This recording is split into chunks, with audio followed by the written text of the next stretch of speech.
In this video, I'm going to show you how to browse Incognito on Google Chrome browser.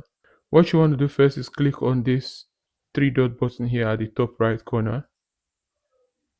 And then right here, this is new Incognito window. Click on Incognito window and you'll be taken to a window where you can browse privately, right?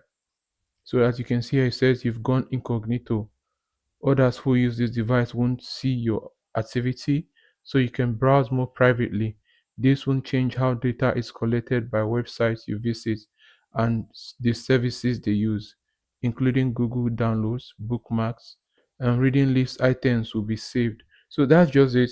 There are informations here that you can actually look up if you want, and then ensure that you understand what you're doing and how this actually suits your use case before you go on. It's quite straightforward. I hope you found value in this video. If you did, consider subscribing, like, and share as well. See you in the next one.